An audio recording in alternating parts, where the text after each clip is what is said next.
হচ্ছে মেইনলি আমাদের mechanical energy দেবে। আমরা মেইনলি মেকানিক্যাল এনার্জিকে আমরা ইলেকট্রিসিটিতে পরিণত করব। এখান থেকে আমরা পাচ্ছি, এখান থেকে আমাদের ইলেকট্রিসিটি আসবে। ফার্স্ট অফ অল আমরা এখানে ডায়োড ইউজ করেছি।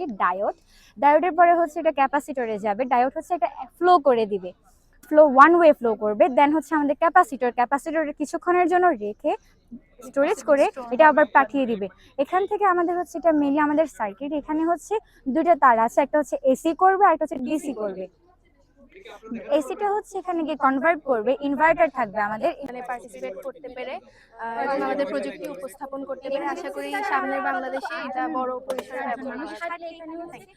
আমরা যখন গাড়িতে চালাবো তখন সামনে আসবে, তখন কোনো বস্তু হয়ে কাজ চলবে না, আমি চালাতে আর চলবে না, আর চালাতে চলবে না। আর যখন বস্তু যখন সরে যাবে, যখন সরে গেছে অটোমেটিক অফ হয়ে গেছে, তখন আবার গাড়িটা চলবে। ঠিক আছে, থ্যাংক ইউ। এটা কি বলো? Sir, we can also control it by our mobile app. This is our Cellmate app. Like yes, we connect it by the Bluetooth module. Okay.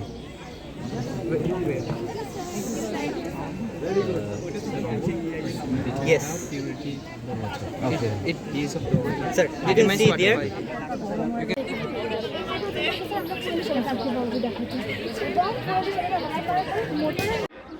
আমি মুশাররফা খানম সাইমা, আমি ক্লাস 9 এ পড়ছি। আমি সামিয়া কথা হচ্ছে আমি না পারলে এদিক দিয়ে করলে মানে